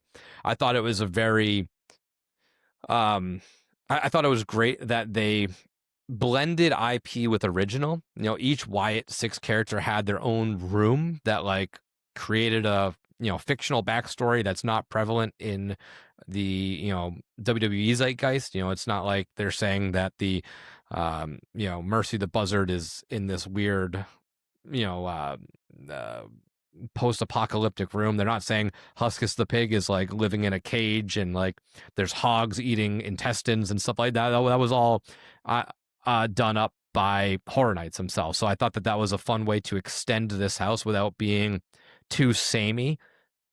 I thought walking into the gorilla position was really cool. It probably threw a lot of people off. Anybody that has no idea what wrestling is would be like, what is happening? I don't get it. But I did. So that's why for me, it's at 3. No, I just thought it was great, man. Walking in and seeing the Wyatt family compound shack. I had hoped that we would have more of that, but seeing what we got, I'm okay with what we had, and having that at least just be a little, you know, tip of the hat. You know, you had some old pictures in there. You had Bray as the cult leader of the Wyatt family. I thought that was a nice little send off. And then, man, that ending room on the last couple runs we did on closing night, every single spot on the hallway was filled. I am disappointed that wasn't a common thing, because it really was a shining moment, having every single person there. You had Abby the Witch, Huskus the Pig, Ramblin' Rabbit. You had the Fiend on top on the stage with Uncle Howdy, and that was real, or Uncle Howdy on the stage with the Fiend, because the Fiend was always there. But having the duo on there was just really something special, and you could tell that the people in this house were passionate about these characters, whether that was bestowed upon them by the creators of the house. I know Mike and Ramon are big wrestling fans. This is a passion project for them. So I don't know if that was necessarily put down upon them or if people in the house were already fans of the Wyatts. But it came through for me, and I had a blast in this house. It was very fun. It was a great way of blending IP and original for me. It felt very Horror Nights-esque. So I got that at my number 3 spot. Yeah, and I'm happy to see that. Like, I'm just glad that it worked out like that for you. Same, because yeah. I don't think you need to be a wrestling fan to have enjoyed this house. I know that I have it ranked like at 7, but that's only because I think overall the house just didn't work as well as some others did. But I do think that I don't think you need to know wrestling at all to really enjoy it. There are a few things that are there as Easter eggs for the fans, but at the same time, you don't necessarily have to be a diehard WWE watcher or viewer to really get something out of it. So I think you're right. Yeah. I think they really did nail it. And for whatever reason, every year there always seems one house where the cast just goes ham. This was that house. Yes. Yeah, absolutely. All right. So Seamus, your number 2. My number, you ready? Y'all ready? Oh, my number 2 is Dolls. Okay. Well, it fell out of the 1 spot. Okay. Mm-hmm. I'm at least glad for that. Millie agrees with me. You're right, Millie. I love Dolls. You loved this house. I loved this house. Did. I really did enjoy this house. I think a lot of it comes from the fact that, one, Dolls scared the shit out of me. And it kind of did exactly what I thought it was going to do, where we were all kind of like, this is weird. Like, we've seen dolls before. We've seen dummies before. We've seen like like living toys, that sort of thing. But like, how are they actually going to do this? Like, what are they going to do? And we said that, like, what if they did it like where we're actually doll-sized things, people, or just dolls, and we're walking into a dollhouse? And that's exactly what they did. I mean, they make you feel like you're 2 inches tall, you're an actual doll, and you're being terrorized by this psycho child who, I will preface, you're right. I don't think that she had enough of a presence in the house. That was the one weakness of this one, I think, that it suffered from was, and nothing can be perfect, but it definitely suffered for not having enough of the psycho kid. And it was just a lot of like doll torture, which is fine. Yeah. I think the scares were okay. I don't think they were like, again, I don't think anything in this house was perfect, but I just really get sucked into the theme of it. I really get sucked into the idea that we are living dolls being tortured by this crazy psycho 9-year-old. And I think, I think there was a lot of unique elements to it. I think a lot of the rooms were all different. They were all different elements of a child's room, like a playroom. You had the dollhouse, you had the easy bake oven, you had all the different doll characters. You have oversized packaging and that sort of thing to make you feel like you're that size. I think they could have better utilized some projection. I know that they have the one projection of the girl's face, but I think they could have done more of that throughout the house. So it felt like she was like watching you run away from her, and you could have like audio cues of her being like, yeah, I'm going to find you, and like this, that, and this, that, and this sort of thing. But I think overall this house really tied well together. It was one of those houses where they don't need to do a lot of overt storytelling because the house tells the story on its own. And I think that's where some of the other houses suffered. That's where a house like Wyatt, excuse me. A house like Grave or Galkin suffered a little bit is because the story didn't really tell itself. But in this house, the story tells itself. And I think that you kind of get that. I'm bummed that this is the only house we got guest activated triggers in. I'm sorry for Millie's all about joining in right now. She just loves dolls. She just loves dolls. And she's with me on that one. But I feel like that other houses could have also used guest activated triggers, and the fact that this is the only one that had it, I think maybe colored my vision a little bit too. I had a great time slapping Just like pushing buttons. slapping those buttons because nobody seemed to know where they were. Like I loved being the guy that was like, "Hey, look," and I hit it, Right. and everyone's like, "Whoa, whoa, look at that!" I really dig it. I don't know. Maybe I'm just crazy, and I'm the only person in the world who thinks this house is as good as it was. But this house just it spoke to me, and it really kind of fit that original thing you get with originals where they can kind of just go wild. They can just say, here's the story, and we're just going to go ham with it. We're going to go crazy with it. And they did that. I think they just went crazy with it. They went super, dream, like over the top with this theme, and it worked. All right. So, Jamie, you're number 2. Contrary to popular belief, how I've seen this house line up in other people's lists, this seems like it's extremely high. So, to all the haters out there, my number 2 is going to be Five Nights at Freddy's. Okay. As I don't know much- who you're I thought you listening said to because As I feel much, like this oh my house gosh, is I high see on a people's lot of stories and everyone lists. has it so low. It makes me so sad. And honestly, I'm notorious for not liking the puppet houses, but this just really did it for me. Being a Five Nights at Freddy's fan, I like the games, I like the movie, I'm excited for the second movie. Like I said, my rankings is all about me being selfish and just being houses and stuff that I already liked that I kind of figured I'd like to begin with. And I really did. I mean, that opening scene, just when you're walking in through the facade, how we already talked about the opening stage scene, but I like, it was either Nick or Seamus said it earlier, kind of when you're walking past that gate, walking up to the facade itself, even though you're in that big sound stage, it does make it kind of feel like you're outside walking up to this abandoned Freddy's Pizzeria. And I really like how they could immerse you before you even get into the house. And don't get me wrong, I feel like it did lack with some scares versus from having the animatronics and the puppets and stuff like that. I really do, and it's probably one of my favorite scares, and it's very early on in the first room of the house when the animatronics shut down and everything goes blank, and then the Kid Foxy comes out from behind the little curtain on the stage. I think that's really fun, and the animatronics come back to life. Overall, that scene is just so well executed and so well done that I would just see so many people like stopping and staring and like trying to scare it or trying to catch it before it switched over again. And just the different things that they were able to execute in this house that I didn't think was going to be able to work. I thought the animatronics and the puppetries were going to look cheesy. I thought it was going to look kind of stiff. I feel like they did have a lot more motion than I thought they would. I'm glad that they started getting some of the parts moving and working. The cupcake that you have flying down the hallway that we finally got to see a couple times.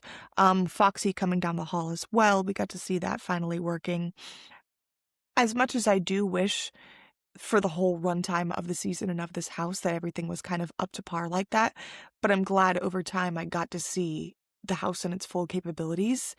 And for anyone who's a fan of Five Nights at Freddy's and never thought that this would ever be a house at Horror Nights, even though it's been talked about for quite some time, I hope that you all enjoyed it as much as I did. And I hate to be the one to say it, but I could definitely see them doing a Five Nights at Freddy's 2 house after the movie comes out, with how well this one was received and the exceedingly long wait times. But it was very fun getting to wave to Freddy and Chica and Bonnie and to the puppeteers that maybe listened to us. It was really fun getting to say hi to you guys, even though you probably thought I was just some weirdo waving at a puppet. But that's okay, because I knew you guys were back there. Well, maybe you'll hear about us talk about this on our way too early 35 predictions in a couple weeks. Maybe, just maybe. Puppets. I was waving at Freddy. All right, that was Freddy, and I was Mr. waving Fazbear. at that motherfucker. So you're telling me that wasn't him? I want my pizza, damn it. All right, my number 2, Hatchet and Chains. Demon Bounty Hunters. This house was relentless. It picked up so much steam. This one in WWE definitely that last month or so went very hard. This one, they were going that hard, but earlier than WWE. They started sprinting at week 3 or 4. I loved this house. It was a lot of twists and turns. Each room was very distinctly different. There was a little gun shootout room. There was a bank. There was, the part with, like you said, Jamie, the person putting the hand through the mouth that kind of led into this little courtyard area. You had a scare actor out front. It just had so much going to it. You had drop scares. You had, the lava demons coming out at your fucking ankles. That first one would like come out like just, I don't know. Their back is probably still recovering from those low angles it took the whole time that I went through. But I just had so much fun with this house. They were in your face. This felt very HHN. It was a perfect tent house. It was claustrophobic. It was in your face. Like Seamus mentioned, that train sequence with the screening, best use that they've ever had of a screen. And it's going to be hard to top that because it was just timed up perfect with the audio. I know that there was, like we talked about, hatch and chains weren't really in there too much. Well, there's only 2 of them, so, they can only do so much. I really don't have much negatives about this. It was so fun. I do like the Western stuff, so I was immediately bought in. This was pre-hyped by me pretty much at the similar spot. But man, they were in your face. That, like, I think Jamie mentioned it, the Undertaker scene. They got the Hatchet, they got the Undertaker or whatever. And then, and then the little guy just came right out and was just running at that fence and coming as close as he can. That's the house that I've consistently had that many people in my face. And if it wasn't him, it was that big blobby guy from the bank scene, because he would kind of peek through and turned it almost into a double scare, which I don't know if that was intentional. But they made it into a double scare. You had the other character, I don't know what they were doing, but they were running around in between the hallway scene and that little outdoor scene. He was kind of fenced in. He kind of did the same thing. He would run out in your face, it was just such a fun house. I'm going to miss this one a lot. I'm glad that the testing grounds of Slaughter Cinema has once again proved to be a perfect incubator of house ideas, because they're kind of 2 for 2 at this point, I think, because they got a Yeti Terror of the Yukon, not necessarily from Slaughter Cinema 1, but enough from it, and Hatchet and Chains from Slaughter Cinema 2. So I'm very curious to see if they dip into any of the other properties from those first 2 before inevitably doing a Slaughter Cinema 3 at some point to kind of test some more ideas out. Hopefully Cockadoodle Doom. But, there's only so much you can hope for. But yeah, I can't sing the praises of this house enough. So let's get to the spot where everybody's looking for, our number 1 spot. So Seamus, take it away, your number 1 spot. I think we all have the same one. I think we all have the same number 1. We do. I think this is the first time since the 3 of us have been on a podcast together. All right. So on the count of 3, 1, 2, 3. Terrifier. You dirty clown motherfucker. Terrifier. I can't believe you did it to me. You son of a bitch. So I know. Wild. I was the one that was the biggest, I don't want to say hater, but I was dogging on it relentlessly leading up to the year. From the time people started talking about it, it might happen, this is the rumor, they're talking about doing it, to getting the trash bags on the spec map and everyone getting all over their fucking shoes because Art the Clown's going to show up at Horror Nights. And I'm like, you guys need to fucking calm down. But yeah, I mean, this house is just, I am pleasantly surprised how well they pulled it off. I think that I was rightfully worried that it was going to feel weak or phoned in based on how hard the movies are and how tough the movies go. But they managed to nail it. I think they nailed every scene in this house. They nailed Art the character. They nailed the smells, the scents, the sounds, the everything.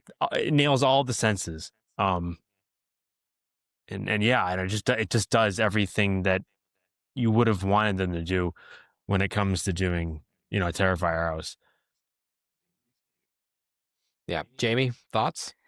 I mean, Give us your love letter of Terrifier. I'm tearing up just thinking about it, and that usually never happens when we're recording or even talking about Horror Nights houses or anything. But this house was just so special to me in so many ways. I mean, being a fan, I don't want to harp too much on it because I don't want to sound too repetitive and annoying.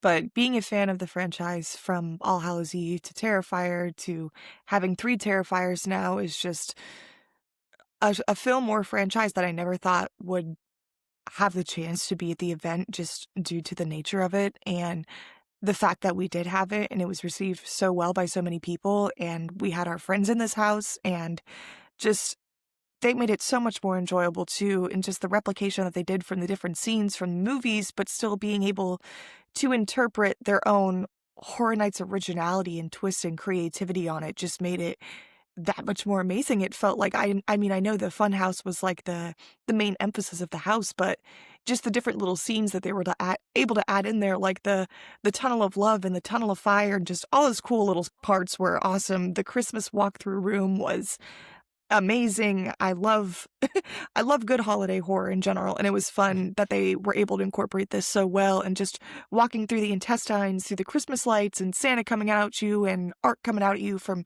two different ways, and laughing at you, and shooting the little canister in your face in the one scene in there. It's just every night I would look forward to going to this house, and I would try to make it a point to at least do it once a night because it was just so much fun, and I just didn't want it to end, and I really wanted to soak up every bit of this house that I could, and I feel like I achieved that this year. I'm very happy with it. And I will say, Chris and Avion, you guys are wonderful, and you really made this house for us, and just the interactiveness and the scares that we got to have with you guys were amazing, and Avion's art as well. Gavin, I want to say his name was, don't want to be out in everyone, but if you're with the house, you know. Just, you guys were so amazing, and you really made this just all that much more special for me. And on closing night, I'm a good noodle, and I don't break the rules, so I didn't do it as much as I freaking wish I could have. When we were going into the house, they had a roaming art outside the facade, which I've only ever seen one other stinking night throughout the event, so that was really special too. And as I was entering through the house, I was saying, "Bye, Art, I'm gonna miss you." And whoever was playing the art scare actor gave me a great big hug before we got in, and that was probably one of the only interactions I had with the roaming art all season, and so that made it just really the cherry on top for me to a great closing night. We started the season doing Terrifier, and then we ended the season doing Terrifier, which was just awesome in every way possible.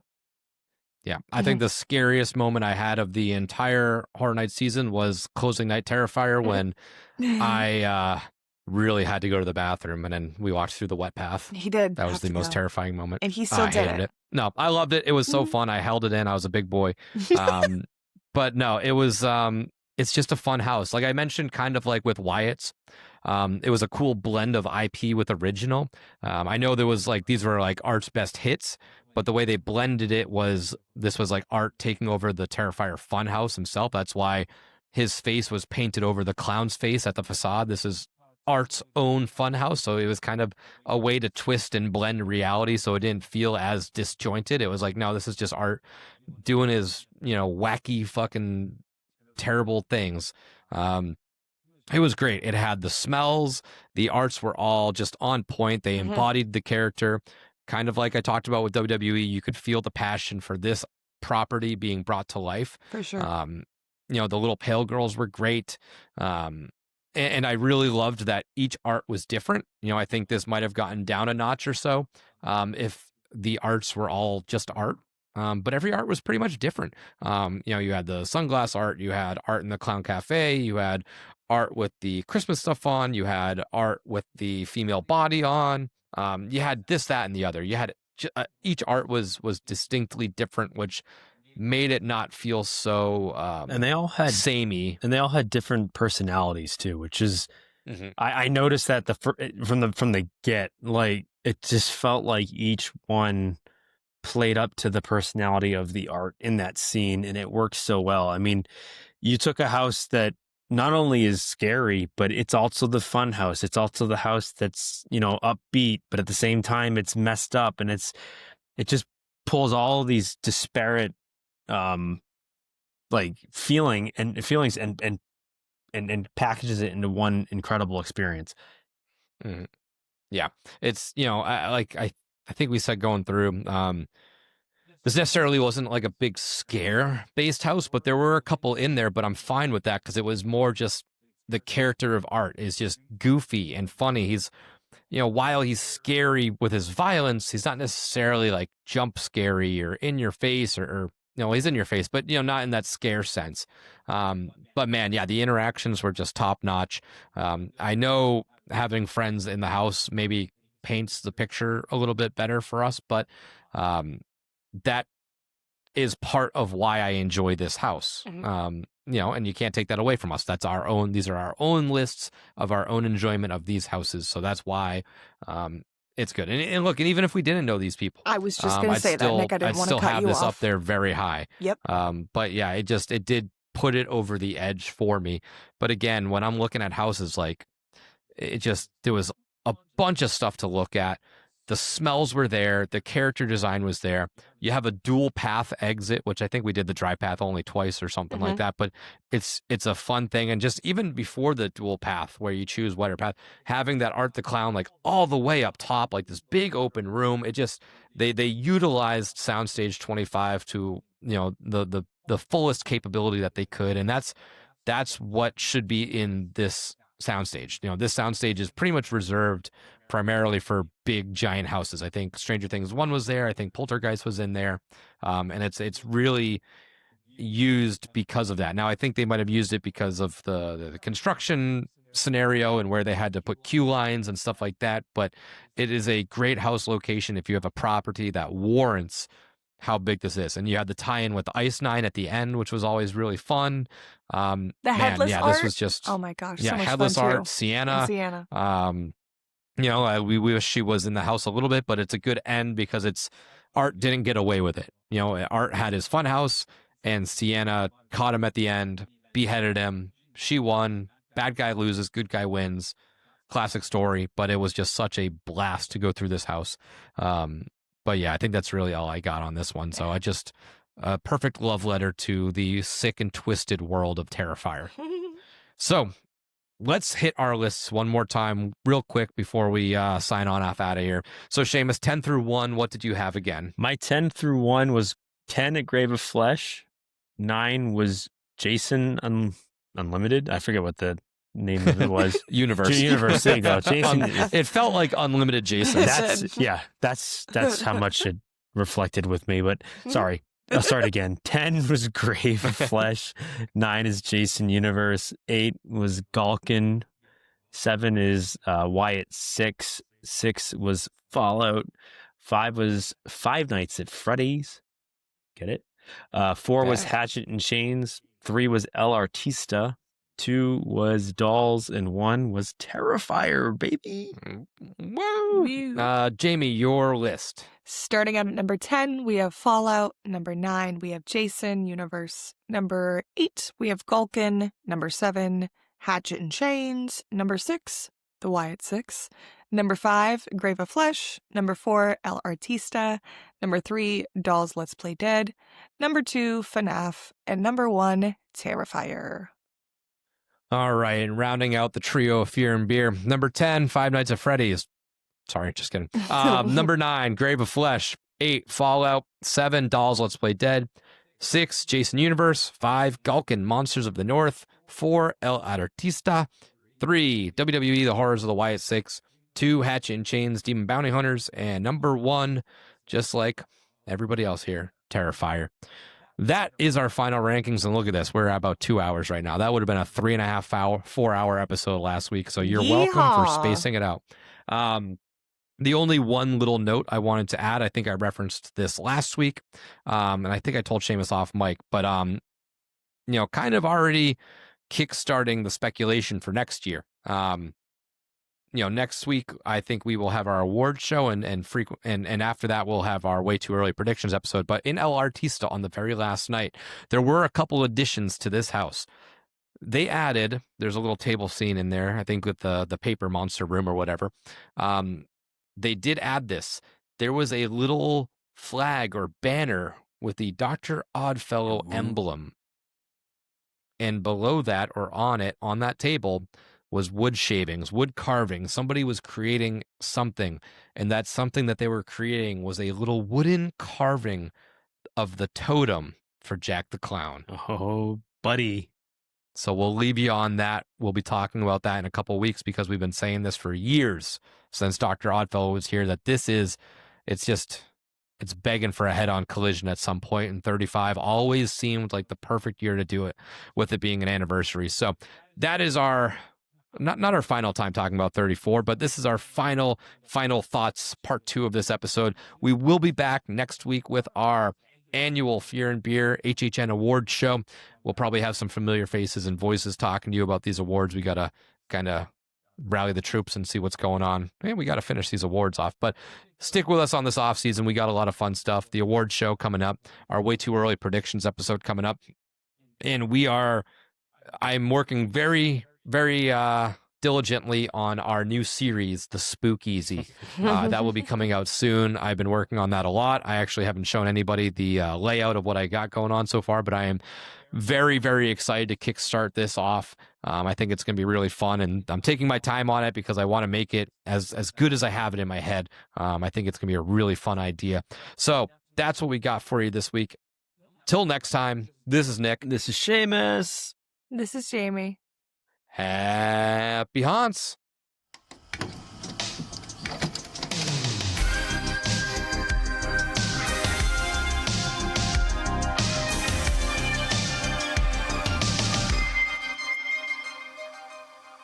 Thank you for listening to another episode of Fear and Beer, a Halloween Horror Nights podcast. If you like what you heard, don't forget to leave us a 5-star review on whatever streaming platform you are listening to us on.